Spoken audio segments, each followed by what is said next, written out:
Welcome to the regularly scheduled meeting of the Community Development Regulatory Services Committee for today, October 21st. I've been joined by council members Warsami, Fry, and Quincy. Councilmember Reich is going to be joining us shortly. Councilmember Kano is sick today. We wish her well. We have a lengthy agenda today in order to assist in making sure people who are here on consent agenda items don't have to sit through the meeting. I'm going to move the consent agenda. This is item number 9, which is our regular licenses recommended for approval, a reinstatement of a rental dwelling license at 1422 Golden Valley Road, authorizing exclusive development rights for Baraka Plaza at 726 and 730 East Franklin, extending exclusive development rights to Project for Pride and Living at the Hawthorne Eco Village Apartments, executing an amendment to the NSP consortium agreement for with the Brooklyn Park and Hennepin County, and directing staff to research the temporary extended hours operations license. Are there any items 9 through 14 that anyone would like to pull for discussion? Seeing none, on a motion to approve the consent agenda, all in favor signify by saying aye. Aye. Any opposed? Those items are approved. We'll then move on to our public hearing agenda, starting with item number 1, which is our consolidated plan. Mr. Bauer, welcome. Thank you, Madam Chair and members of the committee. This is a public hearing on the consolidated plan kicking off our 2015 to 2019 5-year consolidated plan strategy. This hearing is in particular seeks solicitation on needs facing the community in the areas of housing and community development, especially needs facing those at or below 80% of median income residents. There'll be additional opportunities for formal public hearing comment into the development of the plan with the city budget process later in late November and December, as well as in the spring we'll be coming back with a strategy for a public hearing. With that, I'll suggest we hold a hearing. We'll accept any comments, and then we'll reflect those in the as we develop the draft strategy. Are there any questions for Mr. Bauer on item number 1? Seeing none, thank you for your report. We'll invite forward anyone who is here to speak to item number 1, which is really early public input on the 2015 to 2019 consolidated plan 5-year strategy needs. Is there anyone here to speak to this issue? I have one person signed up. Please step forward and state your name and address for the record. And if there's anyone else who's here to speak to this issue, if you could just line up behind our first speaker. Okay, my name is Susan Anderson, and I am from, do you want my address? Yes, that sort of ma'am. thing? Yes, 135 Orland Avenue, Minneapolis Southeast, it's Ward 2. And I'm here from Southeast Seniors, speaking for Southeast Seniors, the Living at Home Block Nurse Program. First of all, I'll share just a couple quotes. One, my husband could not have remained at home after his lengthy hospitalization without the care of your nurse. Another, I'm just at the place in my life where I must consider staying at home or not. With the support of your services, I'm able to stay in my home where I have lived for over 60 years. There is no more affordable place for seniors to live than in their own home. A nursing home would cost a minimum of $60,000 or more per year. This is far beyond the resources of most seniors. A program such as ours, which can keep seniors in their own home despite health needs, benefits both seniors and taxpayers. Together, the 3 Living at Home Block Nurse programs in Minneapolis provide services for over 1,400 seniors on an annual basis. We also provide 7,500 hours in volunteer services, over 2,000 hours of coordination of services, and over 2,500 hours of nursing services. We aim for common outcomes. Seniors receive assistance to achieve their goals of remaining at home, and seniors feel confident that the help will be there when they need it. Our vision is seniors at home, comfortable, connected, empowered, and safe. As stated in the vision for the 2014 through 18, Minneapolis is a growing and vibrant world-class city with a flourishing economy and a pristine environment, where all people are safe, healthy, and have equitable opportunities for success and happiness. Many of the seniors served by our program have called Minneapolis home for over 60 years and deserve the opportunity to continue to live safely and comfortably in the homes they love. Our programs received funding from the City of Minneapolis CDBG funding from 1999 to 2012. And for the good of our seniors, our taxpayers, and our city, we ask you to reinstate our CDBG funding. Thank you. Thank you for your testimony. Is there anyone else here to speak to this issue? Anyone? Anyone? Seeing none, we'll close the public hearing. Mr. Bauer, do you want us to move to just approve the comments since this is so early in the process? Yes, that'd be appropriate, and to direct staff to follow up on those comments with those organizations. Okay. I will move to approve, to accept those comments and direct staff to work within the process we work with to consider the comments. Further comments or questions on item number 1? Seeing none, all in favor signify by saying aye. Aye. Any opposed? That item is approved. We'll move on to item number 2, which is the West Broadway Education and Career Center. Mr. Hanson, welcome.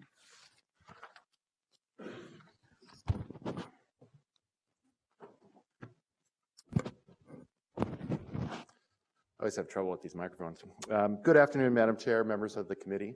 My name is Eric Hansen. I'm with the Business Development section of the Department of CPED, and I'm in front of you today for a series of actions that will allow staff to facilitate the redevelopment of the West Broadway Education and Career Center at the corner of Aldrich and West Broadway in North Minneapolis.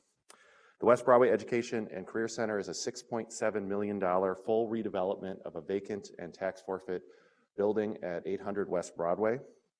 The state of Minnesota's North Minneapolis Workforce Center, the Minneapolis Public Schools, Minneapolis Community and Technical College, and North Point Health and Wellness Center have come together to team to build new educational and job training opportunities in this building. These programs will strive to improve educational attainment in the neighborhood and prepare residents for in-demand careers. Complementing these tenants in the center will be retail tenants and retail opportunities along the first floor front facing of the building along West Broadway. I'm here today as a result of a state-issued RFP and associated community engagement process to move the North Minneapolis Workforce Center to West Broadway and act as a catalyst to redevelop a building on the avenue. The city has partnered with the state on their process and participated in community engagement efforts over the past 3 years. The state, through the Departments of Employment and Economic Development and Administration, led many community meetings and created a community advisory committee that assisted with the creation of an RFP for the movement of the Workforce Center, developer selection, and the determination of the engagement methods. The McKnight Foundation funded Nexus Community Partners to organize 6 community-based organizations, including CAPI, CLUES, the Lao Assistance Center, Minneapolis Urban League, Northside Residents Redevelopment Council, and the Somali Success School to conduct additional research. Through that process, we identified the need to bring more educational and job training resources to the community. And together, we were able to build a partnership of tenants to deliver those programs. The classes and programming are under development through the continuation of the community engagement process that began on this component in September and will be ongoing through the year and will continue after the building opens. We expect this building to open with your approvals today in fall of 2015, just in time for the 2015-2016 school year. Staff is recommending a number of actions today, including the acquisition of 800 West Broadway from Hennepin County of auto tax forfeiture and sale directly to the project's developer, Sherman Associates, based on the agreed terms and conditions in the report. We're asking for the approval of the establishment of a tax increment financing plan and related plan modifications, the issuance of a pay-as-you-go TIF note not to exceed $500,000 for project cost, the establishment of business subsidy goals for this project to be blight removal and increasing educational and job skills training programming in the near north community, and the approval of title clearance and appropriation actions that are necessary to complete the transaction, to establish the TIF district, and to administer the TIF districts. Sherman Associates applied for TIF to the city in July of this year to cover the remaining gap in the project. After developer equity and a conventional loan from Sunrise Banks, the gap of this project was a little under $3 million. The developer filled this mainly with New Markets tax credits, a grant from the Metropolitan Council's TBRA account cover $200,000 of the grant, and the proposed TIF would finalize the financing needed for the project. The Finance Department staff evaluated the TIF application and determined that but for the use of TIF, this project is not likely to proceed. West Broadway Coalition, the Hawthorne Neighborhood Council, and the Development Finance Committee have reviewed this project and they all support it. This is a public hearing for the sale of the building, the establishment of the business subsidy goals, the establishment of the TIF plan, or the approval of the TIF plan and related plan modifications, and the issuance of the pay-as-you-go TIF note. I would like to mention that the developer's project manager, Will Anderson, is in the audience, as well as a number of people in the room here to support the project. And with that, I'm happy to answer any questions you have. Thank you. Are there any questions for Eric on his report on item number 2? I'll note that not 8 weeks ago, we had the project authorization analysis in front of us, so most folks on the panel are pretty familiar with the project based on the lengthy discussion we had at the last meeting. Any questions for Mr. Hanson? Thank you for your report. Seeing none, we'll open the public hearing on item number 2, which involves a public hearing on the land sale and all of the other remaining items listed on the printed agenda. Is there anyone here to speak to this issue? Anyone? Please step forward and state your name and address for the record.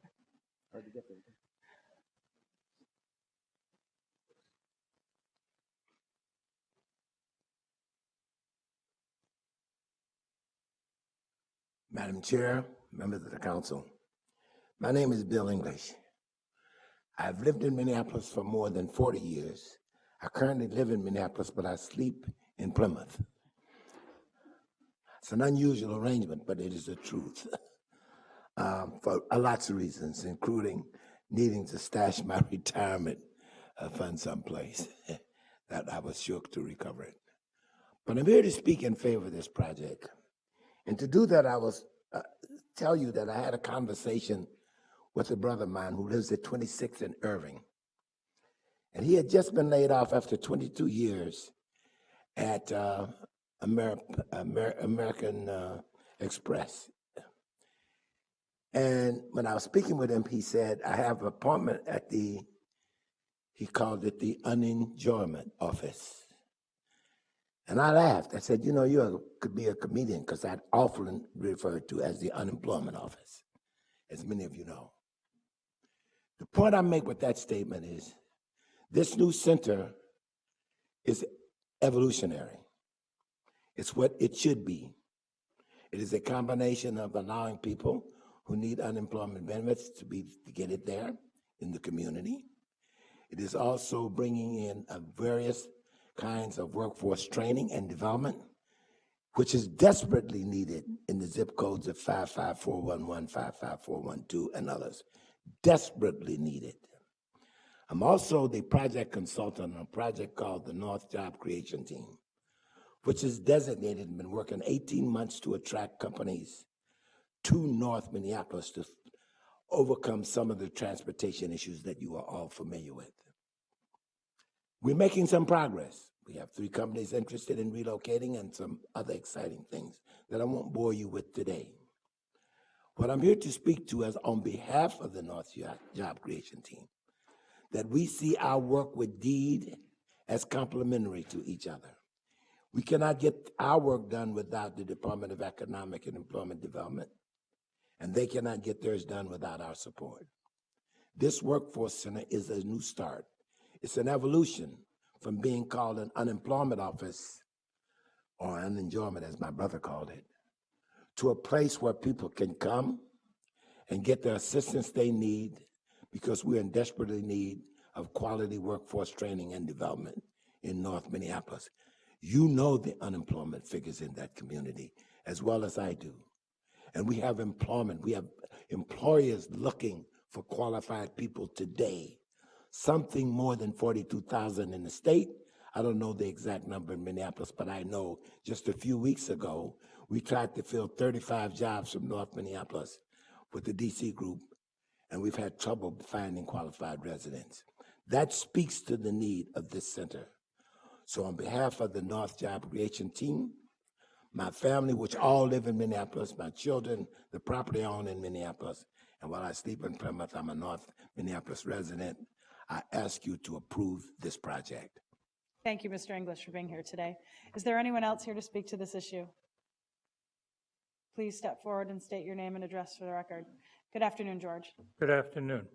My name's George Garnett, and I live at 316 Maria Avenue in St. Paul, but I'm here to speak on behalf of Summit Academy OIC, which operates on the north side of Minneapolis. And I simply want to support this project and talk a little bit about the importance of this project, not only for workforce development in this community, which it is absolutely essential that we create new institutions that can create sector-based initiatives that can support and provide essentially ladders and pathways for people in this community to be able to reach to the economy that's evolving in the Twin Cities. But also I want to speak to the fact that this is a building that has really defied development for well over 20 years on the north side. And so eliminating this blight will have a tremendous positive impact on West Broadway. I want to sum up by indicating that I think this is the best opportunity that we've had in a long time to bring to the north side a 21st century institution that's going to be able to support workforce development activities that will provide real pathways and ladders for low-income people in this community and help to address the racial disparities therein. Thank you for your support. Thank you for your testimony. Good afternoon. Good afternoon, Madam Chair. My name is Stella Whitney West, and I'm the CEO for North Point Health and Wellness Center. We're located at 1313 Penn Avenue South, and I'm speaking on behalf of this project, and also that we are one of the partners looking forward to moving in. This morning, I had the pleasure of being part of a panel at the University of Minnesota with Dr. Ed Ellinger, the Commissioner of Health, where we were talking about health equity. And one of the things that we talked about, which I'm so keenly aware of, is that in spite of all the great work that we do at our clinic, we serve over 23,000 residents. We have medical, dental, behavioral health. We know that only 20% of what we do inside those four walls have an impact on health outcomes. 80% happen outside. And we know that employment, having a job, is a major, major factor for achieving health outcomes. And so for a community like North Minneapolis, not only are we looking at health disparities, but also economic disparities, this is an opportunity to look at employment, education, and health all in one location.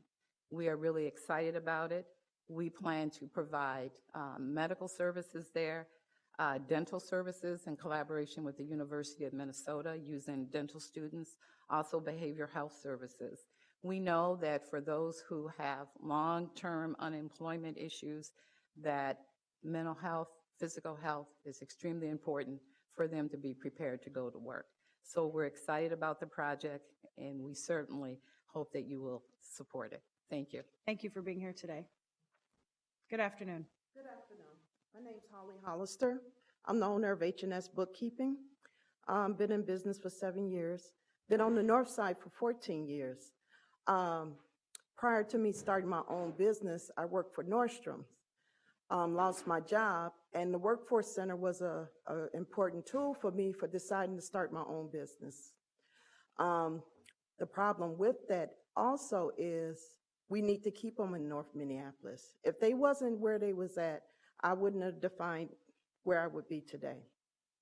I'm also a single mom. It's also a great resource for single moms. Being a North Side resident, we have limited resources. And so I just wanted to speak on behalf as not only a mother and a business owner, the importance of this center. It helped me define my life, and I'm pretty sure with them being right at 800 and Broadway, it would define some other lives. So I just would hope you keep that in consideration. Thank you for your testimony. Is there anyone else here to speak to this issue? Anyone? Anyone? Seeing none, we'll close the public hearing. Councilmember Reich. Madam Chair, I wish to move this forward as submitted by staff. Okay, are there any further comments or questions? I want to thank Mr. English for being here today. It's such a pleasure to see you and to have you advocating for doing something really great for West Broadway. We really appreciate your presence today, as well as Ms. Whitney West and Mr. Garnett and that young lady who spoke about her personal experiences today. We don't often get people to come down and testify on projects that they basically know are going to get approved, so it really is a good thing that you're here today, and we really appreciate you taking the time and coming down in your testimony. I don't think I'd read the lack of remarks as anything other than we just saw this 4 weeks ago or 8 weeks ago, so people are fairly familiar with the project, and thank Eric Hansen for all of his very, very hard work on trying to get us from here to there on this project. On Councilmember Reich's motion to approve, all in favor signify by saying aye. Aye. Any opposed? That is unanimously approved. Thank you for being here today. We'll then move on to item number 3, which is a public hearing for Galactic Pizza. Mr. Wilson. Thank you, Madam Chair. Pizza Joints Incorporated, Galactic Pizza, is located at 2917 Lindale Avenue South, and they are seeking to upgrade their existing on-sale wine and beer license from Class E to C2. That will allow them to provide live entertainment with up to 3 entertainers at a time. This does require a public hearing. We did do a mailing to all residents and property owners within 600 feet of this business, and we notified the local neighborhood groups and business association. From that notification, we received one response in support of the application. Staff finds that this application meets all of our requirements, and staff's recommendation is to approve. Are there any questions from Mr. Wilson on item number 3? Seeing none, we'll open the public hearing on item number 3, which is an application for a license upgrade at Galactic Pizza. Is there anyone here to speak to this issue? Anyone? Anyone? Seeing none, we'll close the public hearing. Councilmember Frye. Thank you, Madam Chair. I move approval of the staff recommendation. Item number 3 has been moved for approval. All in favor signify by saying aye. Aye. Any opposed? That item is approved. We'll move on to item number 4. Mr. Wilson. Madam Chair, we have an application by Two Sisters Wine and Cheese LLC for a brand new business called Gist Fermentations at 25 East 26th Street, and they are seeking an on-sale wine and strong beer license to be with a Class C2 license to be used in conjunction with a full-service restaurant. The restaurant will be open from 7 a.m. to 1 a.m. 7 days a week. The interior will have seating for up to 52 patrons, and there will be 8 seats at a small bar area. The C2 class will allow up to 3 live entertainers. A public hearing is required.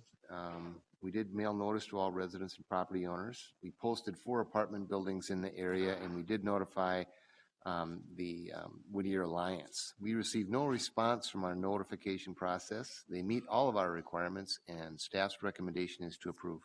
Are there any questions for Mr. Wilson on item number 4? Seeing none, we'll open the public hearing on item number 4, which is a new business license for Gist Fermentations. Is there anyone here to speak to this issue? Anyone? Anyone? Seeing none, we'll close the public hearing. Councilmember Frye. Thank you, Madam Chair. I also move approval of this staff recommendation. All in favor of Councilmember Frye's motion signify by saying aye. Aye. Any opposed? That item is approved. We're on to number 5. Mr. Wilson. Madam Chair, we have an application by CP Uptown Incorporated for a new restaurant called Cena on Lake to be located at 2943 Girard Avenue South, and they are seeking a full on-sale liquor license with Sunday sales and a C2 license, which allows live entertainment by up to 3 entertainers. This restaurant will have seating for up to 300 persons indoors, with an additional seating for 36 persons out of doors, and they will have hours of operation from 10 a.m. to 2 a.m. daily. This is the location of a new apartment building, and formerly located at this site was the restaurant called Cowboy Slim's.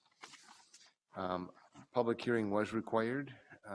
We did send notice to all residents and property owners in this area. We notified the Lower Hill East Neighborhood Group, Uptown Business Association, and the Lake Street Council. That mailing and notification process resulted in no responses for or against the application. It seems to meet all of our requirements, and staff's recommendation is to approve. Are there any questions for Mr. Wilson on item number 5? Seeing none, we'll open the public hearing on item number 5, which is a new business license for Cena on Lake. Is there anyone here to speak to this issue? Anyone? Anyone? Seeing none, I'll close the public hearing. Thank Councilmember Bender for being here today. She has a number of new businesses on our agenda in her ward, and call on Councilmember Frye. Thank you, Madam Chair. I move approval of this item as well. Approval has been moved. Comments, questions? Seeing none, all in favor signify by saying aye. Aye. Any opposed? That item is approved. We'll now move on to item number 6, which I'll note is a joint public hearing with the Minneapolis Community Development Agency's Operating Committee. So I'll call that Operating Committee to order. Members should also serve on the city's Community Development Committee. So with that, Mr. Curtis, welcome. Madam Chair, members of the committee, thank you.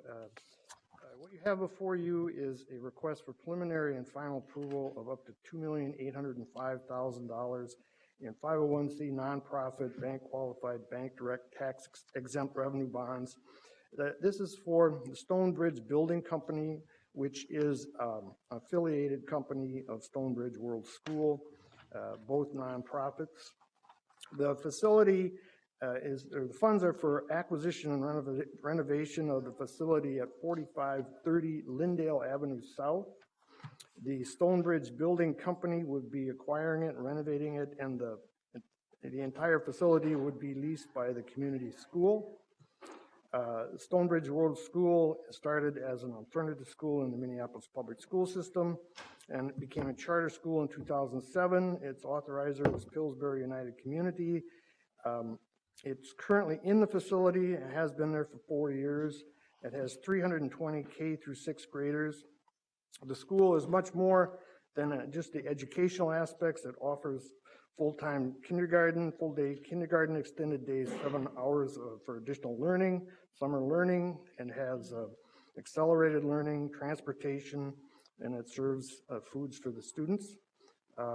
This facility would also involve an additional funds from the Nonprofit Assistance Foundation Fund, and it has all the aspects of closing the gap for kids. Are there any questions for Mr. Curtis on his report? Okay, seeing none, I'm going to open the joint public hearing with the Minneapolis Community Development Committee Operating Committee, as well as the Community Development Committee on item number 6, which is approving up to $2.8 million in tax-exempt 501c3 bank qualified, bank direct, MCDA agency revenue bonds. Is there anyone here to speak to this issue? Anyone? Anyone? Seeing none, I'll close the public hearing. Councilmember Quincy.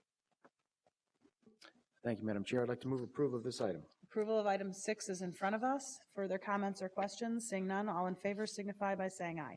Aye. Any opposed? That item is approved. We'll now move back to the Community Development Committee meeting and turn over the chair to Councilmember Fry. Thank you, Madam Chair. We have 2 items on the agenda for today, items number 7 and 8. Number 7 is a rental dwelling license. The recommendation is to revoke. It's for 3430 Newton Avenue North. The owner is Andrew Miranda, and Ms. Dowling, I believe, is here with a report for us. Good afternoon, Madam Chair, committee members. The property involved in this action is 3430 Newton Avenue North. This is a residential single-family dwelling. Andrew Miranda is listed as the owner of record and obtained a license to operate the property as a rental business in June 2009.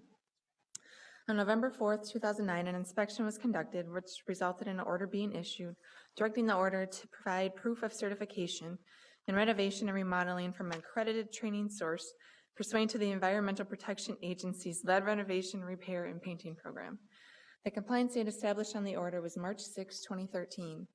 From April 2013 to April 2014, a number of re-inspections occurred, resulting in warning letters being issued and 4 administrative citations, totaling $3,750. The citations were not paid or appealed and remain outstanding. The unpaid administrative citations are in violation of Licensing Standard 11 of Minneapolis Code 244.1910, subsection 11.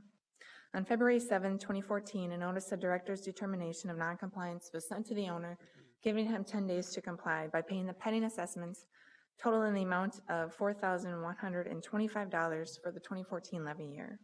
On June 12, 2014, a notice of revocation was sent to the owner via U.S. and certified mail. The notice was returned as undeliverable. The notice was also posted on the rental dwelling, giving him 15 days to file an appeal.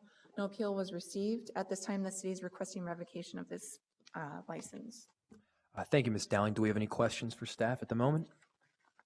I'm about to open the hearing specifically for the owner and/or representative of the owner, but before I do so, I'll read the introductory statement. This is a quasi-judicial license hearing for which this committee is limited by law to hearing argument from the property owner or the owner's representative, but is prohibited from considering any further evidence or taking any further testimony.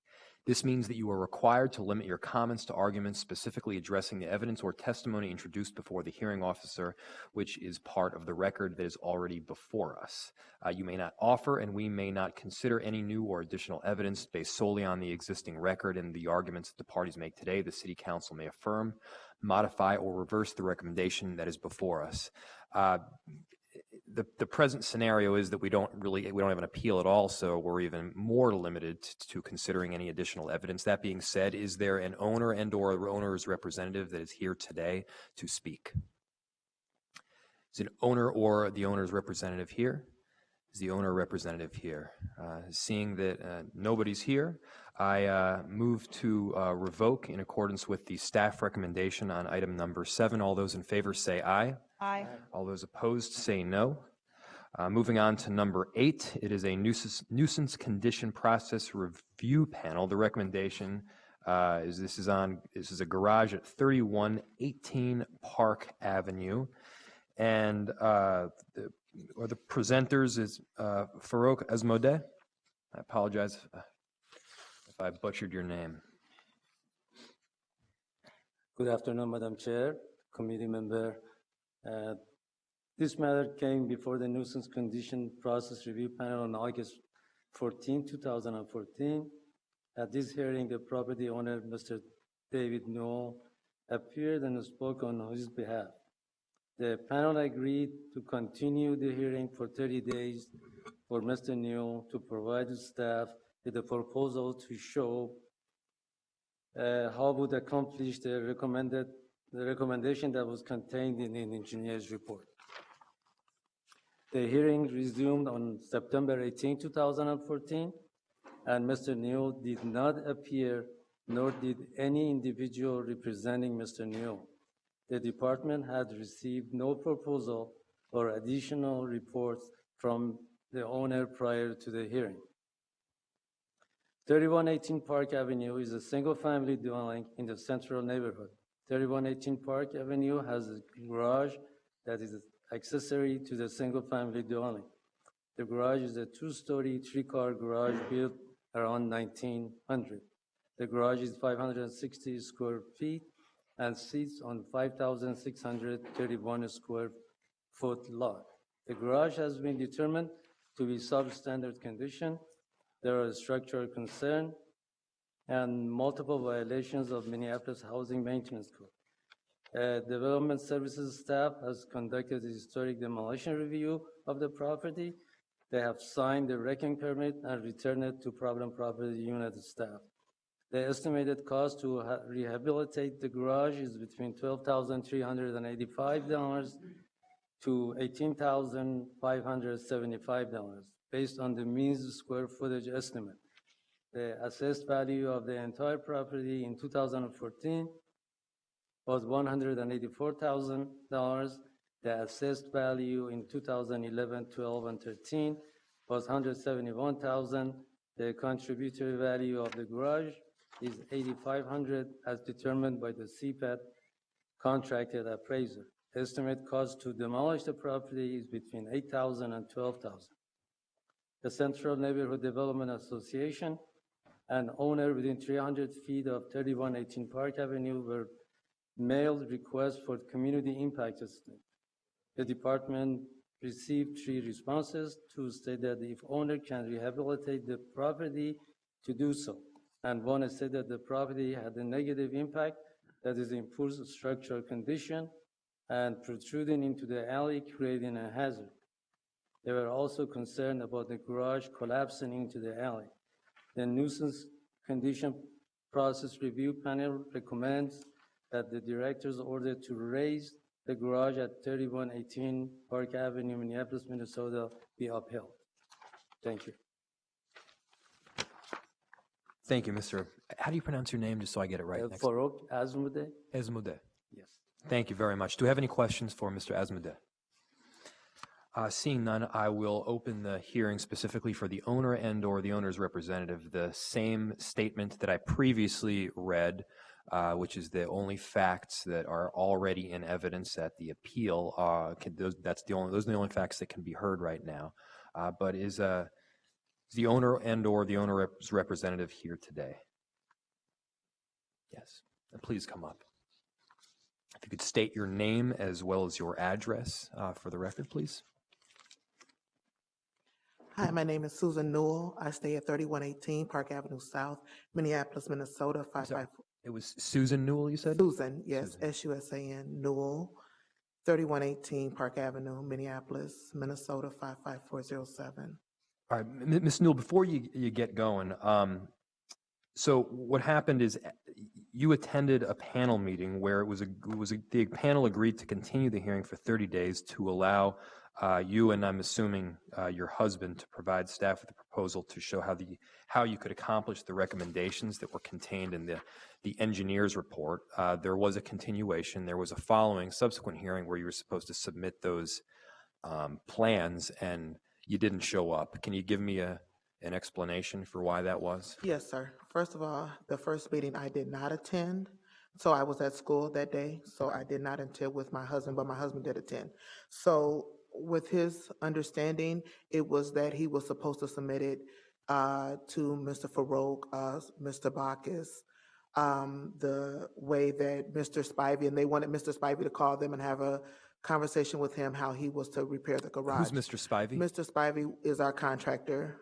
We had pulled a permit prior to all of this, and they canceled our permit, had us pay for the appeal. We did, and subsequent, the hearing happened. My husband attended. So Mr. Spivey had a death in his family, which we told Mr. I'll mess up his name too, but Mr. Farouk and Mr. Bacchus. And so it took him out of town to bury his sister. So he did submit the letter, and I forwarded the letter. And This is a letter explaining your proposal to rehabilitate the garage? Yes, sir. The materials that will be used, what he would do, the way the whole process of it was sent. At that time, Mr. Farouk called my husband and said that you failed to come to a hearing. And my husband said, what hearing? And so Mr. Farouk told him he would check some dates or what have you and get back to my husband, which subsequently never happened. Several calls have been made, not only to Mr. Farouk, but Mr. Bacchus. I myself have been in touch with Aisha, with this part of the councilman's office. I sent her as well the email, because the only way we can kind of have a smooth communication is if there is a third party kind of involved, and then we get calls back and email returns. I sent an email this morning because Aisha called me yesterday about this hearing, which we did not know about, and she told me, and she sent me what will be presented today. And I subsequently sent an email to all parties concerned about it. The hearing, they stated in the notes that we were contacted and reminded about the hearing, which is just a misquote. I mean, I don't want to call anybody for whatever reason that did not happen. We were not reminded, because we would have attended, because we have been trying to do everything to repair this garage, because it is a historical garage. It goes with our house. Was built in 1908. If we raise the garage and rebuild it, it cannot be rebuilt at the height that it is now. It would have to just be a regular garage, would just Ms. Newell, just a couple questions real quick. Yes. So you mentioned that you presently have a proposal that has been submitted? Yes, sir. So I don't believe I have that proposal in front of me. I will call on Mr. Fussy, however, perhaps to clarify. Thank you, Mr. Vice Chair and committee members, and I thought it was appropriate to weigh in here, as I believe this is the first quasi-judicial Chapter 249 demolition hearing that this committee has heard. And in fact, the ordinance was changed somewhat last December, and so it's the first hearing, I believe, after that ordinance change, and I think that might be applicable to what's occurring here today. I don't know anything with regards to whether a proposal was submitted or not, but I can say that what the ordinance now provides, and it's a little bit different than the rental licensing context, is that this committee may hear arguments from the appellants and from the Department of Regulatory Services, but shall take no further evidence unless the committee determines that the new evidence is relevant, not duplicative, and will aid the committee in making its determinations and has been submitted in a timely manner. So if those determinations are made, this committee may, and what your options would be in essence, in lieu of hearing the new evidence, refer the matter back to the panel, the nuisance condition panel, to hear the new evidence and develop the record.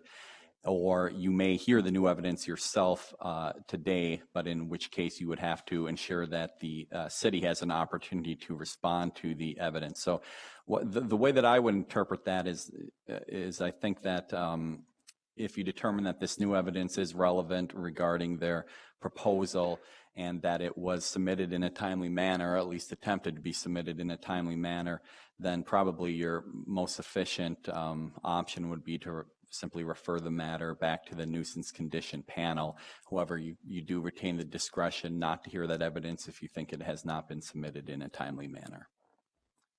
Thank you, Mr. Fussy. So under this hearing, we actually have a little bit more leeway in terms of the standard of review that we're afforded. Is that correct? That's correct, at least in terms of hearing new evidence, and this would certainly be new evidence that isn't in front of the record that's been provided to you to this point. And what you're called upon to do is determine whether, I guess, this new evidence is relevant and has been attempted to be submitted in a timely manner. And if you do so, then you would have the ability to at least refer the matter back to the nuisance committee panel to hear that evidence and to make an updated determination. Thank you, Mr. Fussy. Ms. Newell, is this the first time that you've submitted this new proposal, or have you previously submitted it to the nuisance committee? I had previously submitted it to Mr. Farrak, Mr. Bacchus, Aisha Gomez. Mr. Asmund, do you presently have, you can come up to the microphone if, you could stay up here, Ms. Newell. Mr. Chair, could you ask staff to put a picture of the garage up onto the screen? I think people should get a sense of what we're talking about here. Sure, that'd be great. They'll help you. Oh, yeah.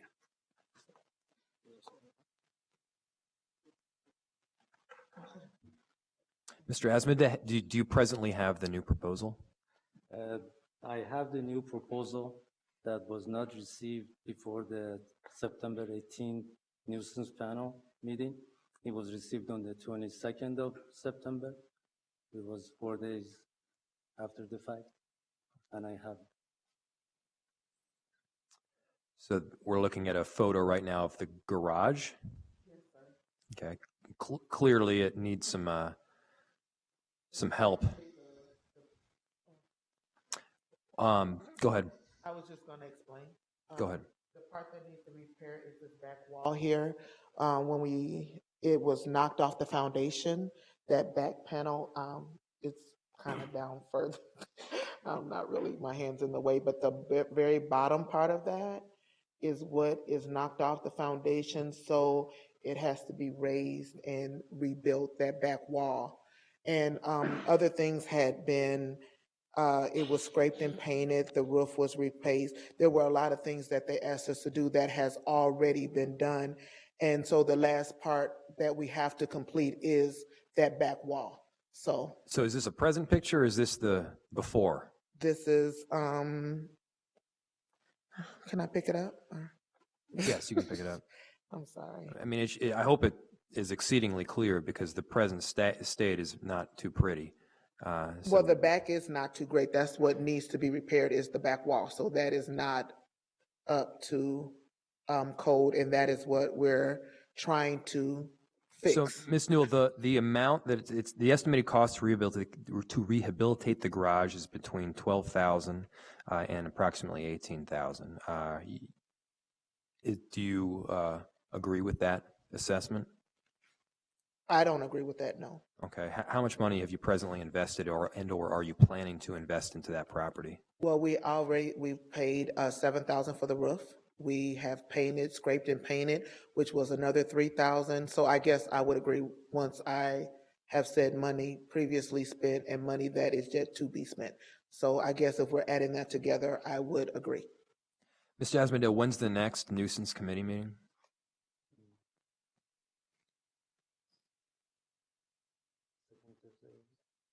Second Thursday of the. Is it still possible to get another item added to that agenda so that you can review the new proposal, okay it or shoot it down, and then we can move on from there? Yes, sir.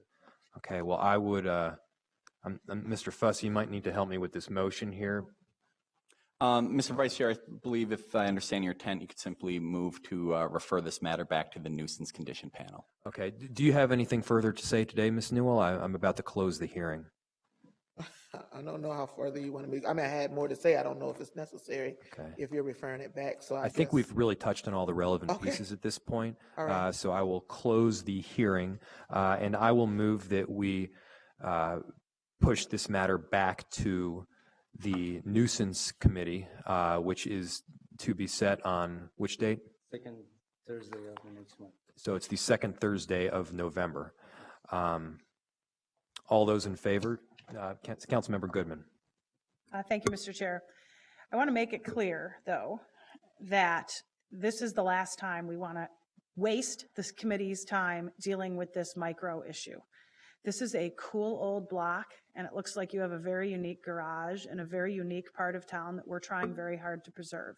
And God bless you for that. Thank you. But you have to get going on it. I will. You should take this seriously. The fact that you have 5 city council members sitting here listening to this Yes. is embarrassing. Yes. And you need to work with staff in order to get this thing done. I think a reprieve is in order because of the very unique nature of these blocks on Park and Portland and Second, and how it looks like you've done a very good job to try to keep the historic part of town intact. But it's not fair to your neighbors Yes, to ma'am. have to deal with this. And it seems like you've taken the time to come down today and plead the garage's case, and we are sympathetic, but you need to get going soon. This Yes. can't drag on for a long period of time. If we have to see this in front of us again, we're going to order it demolished. Yes, madam. Thank you, Councilmember Goodman. I share Councilmember Goodman's sentiment. I think now is really the time to get going. And I thank staff for all the work that they've done on this project thus far, and I apologize for forwarding this back to you one last time. All those in favor of my previous motion, say aye. Aye. All those opposed, say nay. That item is forwarded back, and I pass it back to Councilmember Goodman. Thank you, Councilmember Fry. We'll move then through the remaining discussion items. I do want to actually take up item number 17 first, so staff don't have to sit through 2 longer items. And just quickly take up item number 17. I don't know that we need an extensive staff report, but a brief staff report, since we have a revised staff report, is in front of us. Okay. What would you like from me? What would your report have been? My report, okay. Thank you, Madam Chair and members of the committee. My name is Scott Ehrenberg. I'm residential finance staff representing the Symphony Place Apartments. The report's recommendation is for the city to adopt the attached resolution authorizing city consent to the proposed ownership transfer and 5-year extension to the maturity date of the Symphony Place Project Series 1988 Housing Development Revenue Refunding Bonds. The request for the consent for the 5-year extension was presented to the city by TIAA CREF Financial. TIAA CREF is an active national investor that seeks opportunities to acquire and rehabilitate rental housing properties with existing tax-exempt bonds in markets they find favorable. They currently own 6 properties in the metro area, comprising over 2,300 rental units.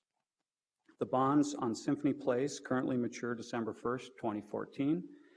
Accommodating this request for the 5-year extension will help facilitate their acquisition of the property.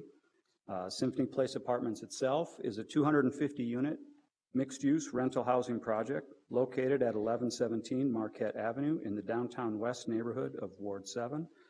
The 26-story building was built in 1983 and is comprised of 129 one-bedroom and 121 two-bedroom units. Upon acquisition of the building, TIAA CREF has a 3-year capital improvement plan to renovate the units and common areas of the property. TIAA-CREF has committed to manage 50 of the property's units consistent with the original bond restrictions at 80% median income for the entirety of the 5-year extension. The city's accommodation of this transfer and maturity date extension will not result in any cost to the city.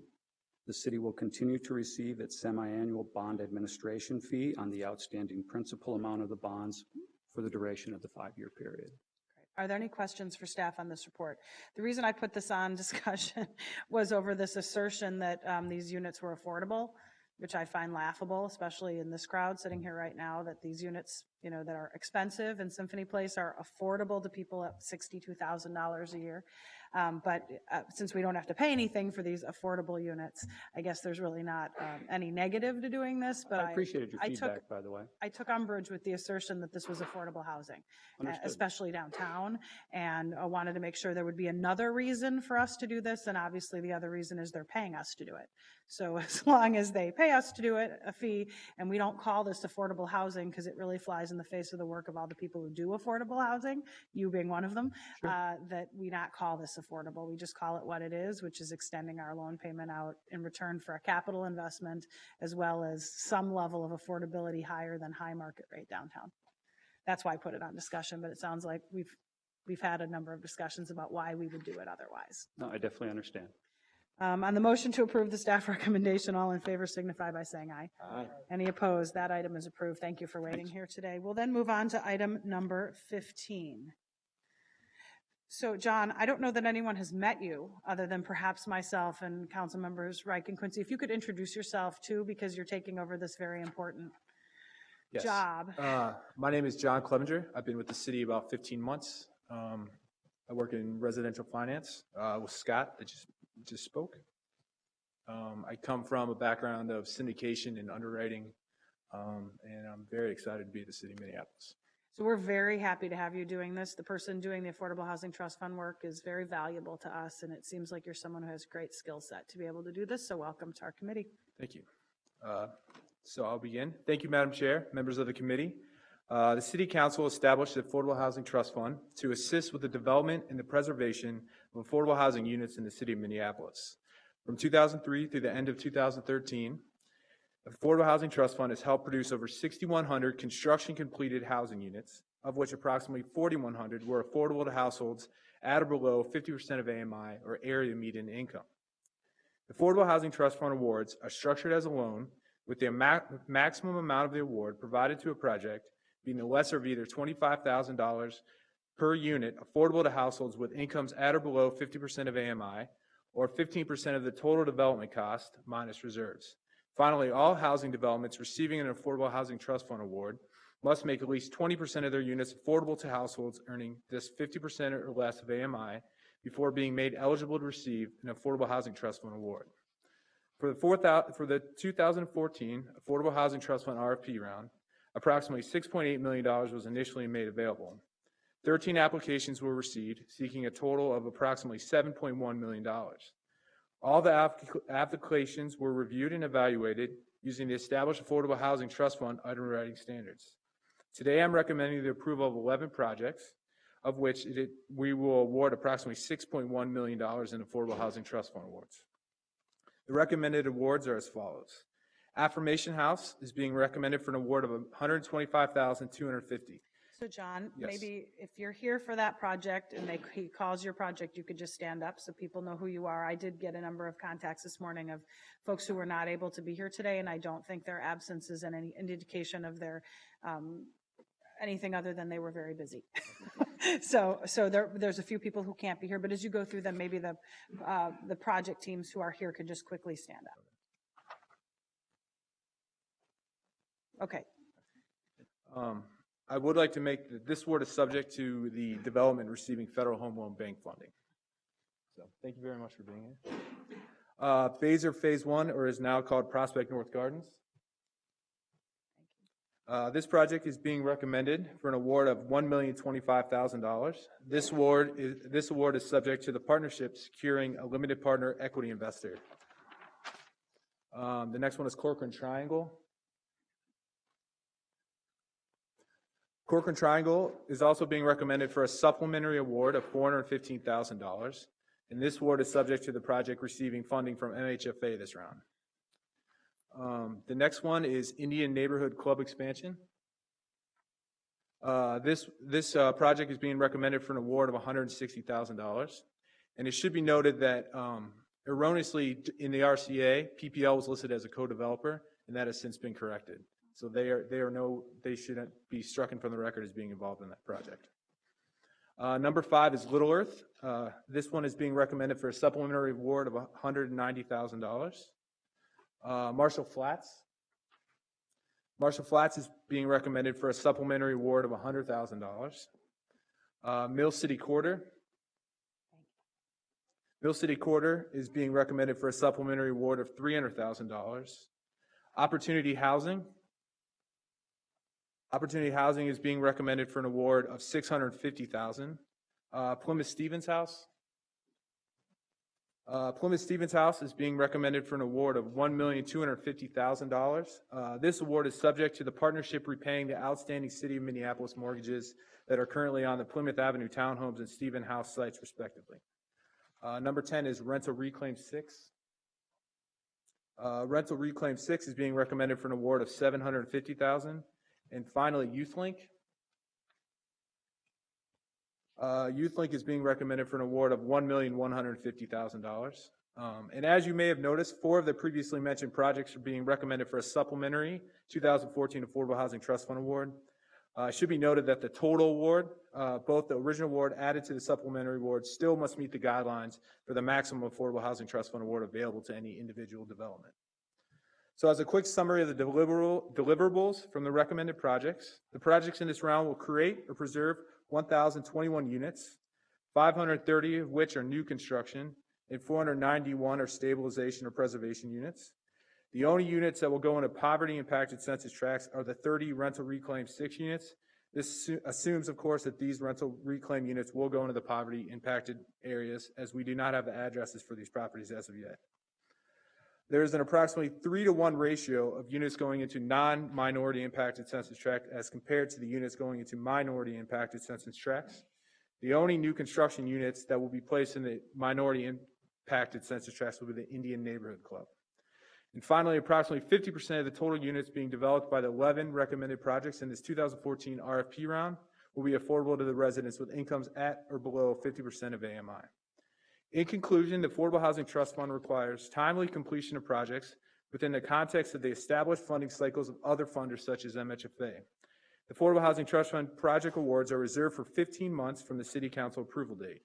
The developer must submit monthly progress reports describing incremental project financing and development achievements. At the end of the 15-month period, if the developer can demonstrate that they've made substantial progress to raising the total development funds and can provide evidence that the balance of the development money is likely to be raised within the next 12 months, the funding reservation may be administratively extended for an additional 12-month period.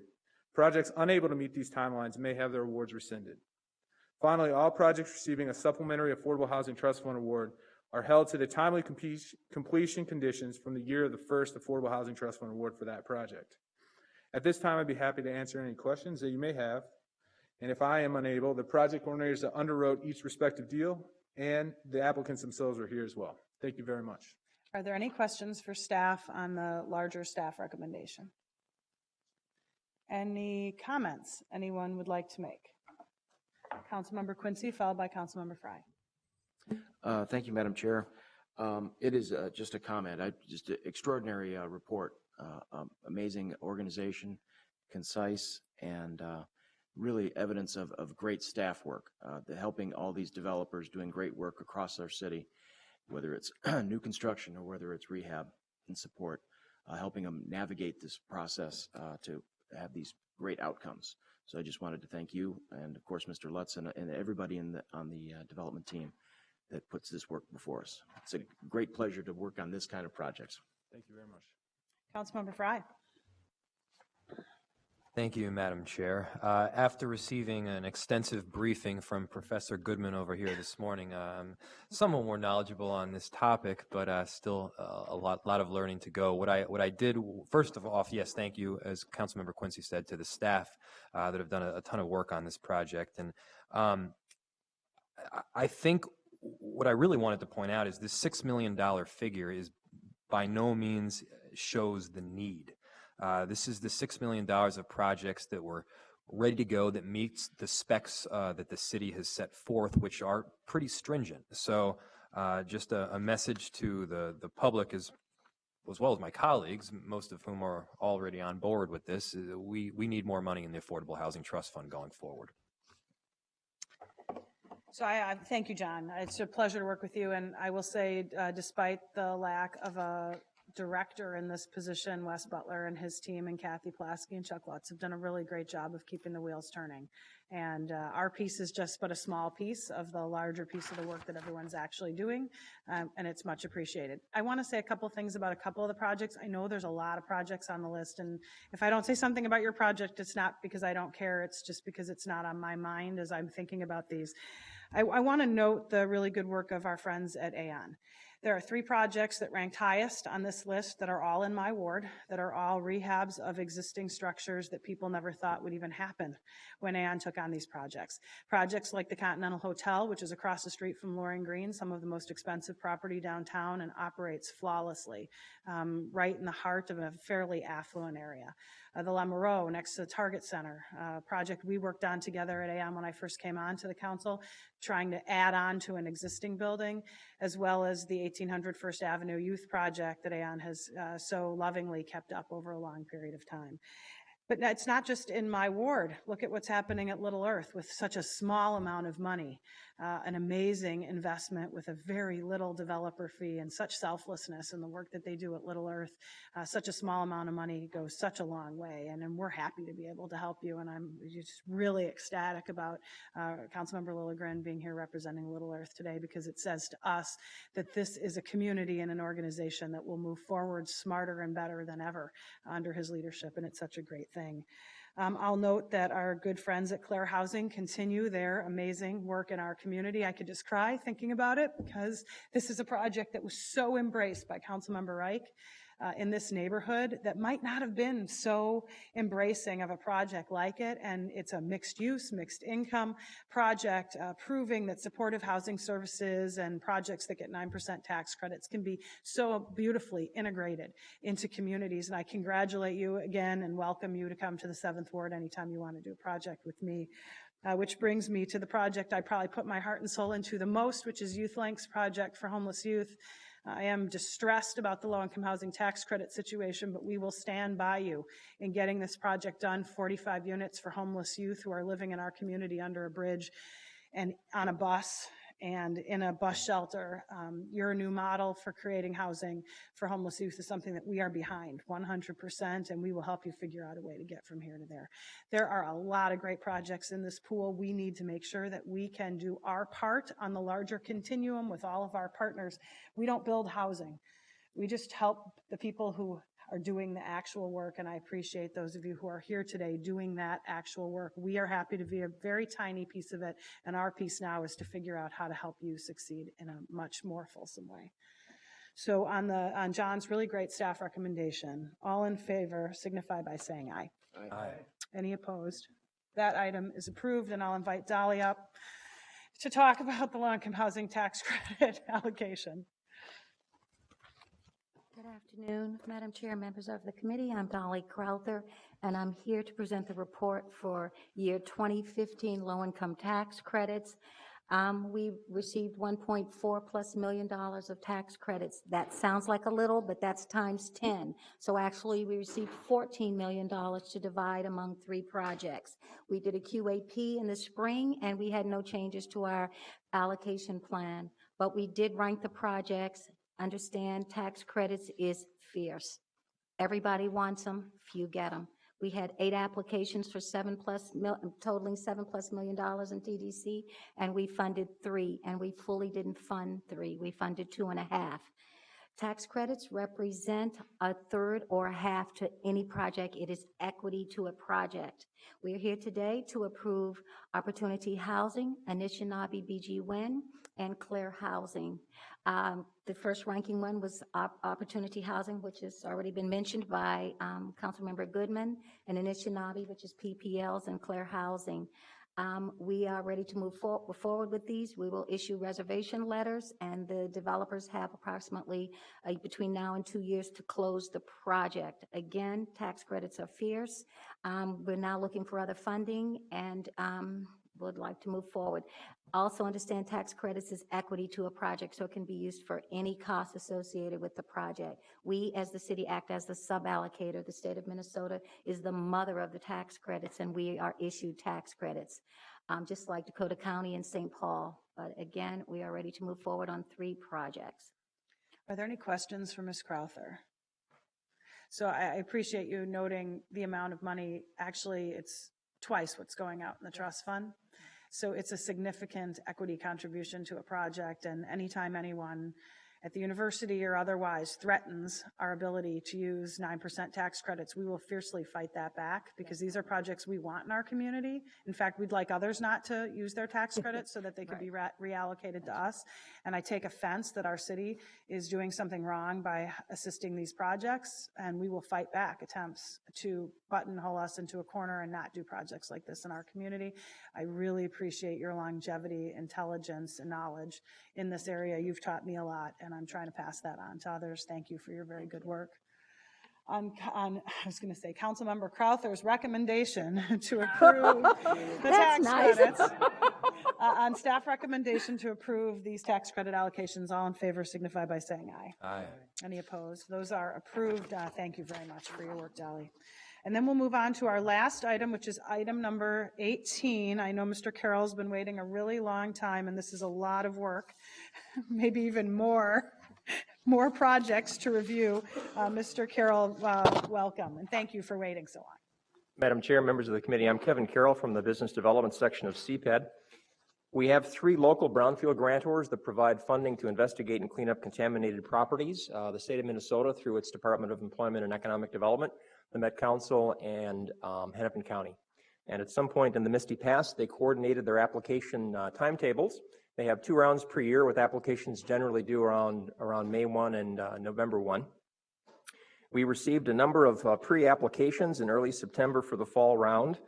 We've reviewed them very rigorously at a staff level. As you may recall, a couple rounds back, we adopted a more intensive grant assessment review process, and in this particular round, that resulted in 4 projects actually withdrawing their pre-applications after discussions with staff regarding the readiness of the project. But that left us with 13 projects, which are all referred to in the staff report in front of you.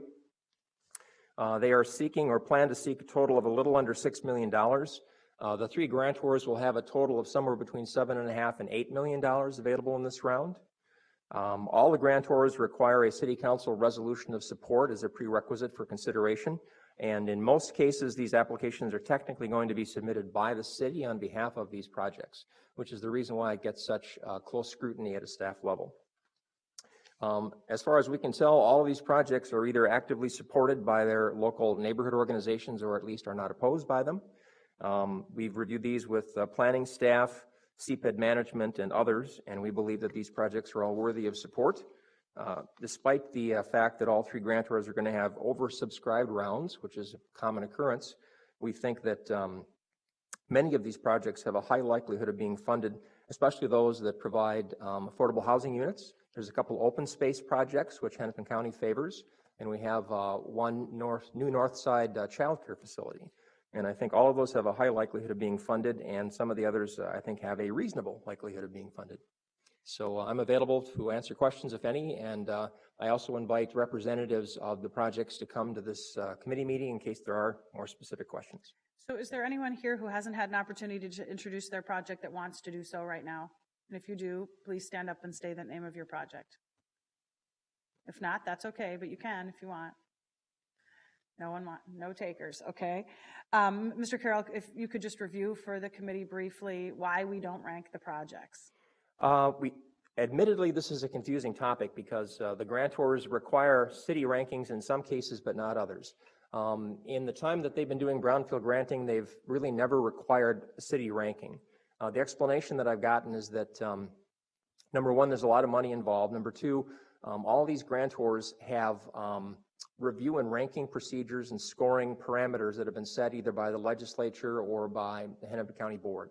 So their preference is to do their own ranking and scoring to find projects that meet their parameters and the things that they're trying to facilitate. They do have an interest in which ones we like and which ones we don't, but their presumption is that if a city council resolution is adopted in favor of a project, what we are saying to them is, if you award money to this project, we believe that it's going to go forward and we're in favor of the grant money being used for that project. Are there any questions then for staff on any of the recommendations or any of the process? This is the second time we've seen this as a group. We've been through this process once before with this council as well. Seeing none, Mr. Carroll, thank you very much for all of your hard work on this, your report, and you're so open and willing and easy to talk to all the time. It must be a lot to manage, and we really appreciate your expertise in this area.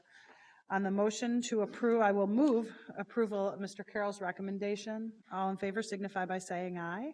Aye. Any opposed? That item is approved. I will note that our next meeting is not going to be on our regular date. It's going to be on November 3rd, which is the day before the election. It'll also be at 9:30 in the morning instead of 1:30 in the afternoon because of the election. I'm anticipating a very short agenda, but in case staff have projects they need to bring through, we're welcoming those items at that time. Seeing no further business before us, we are adjourned.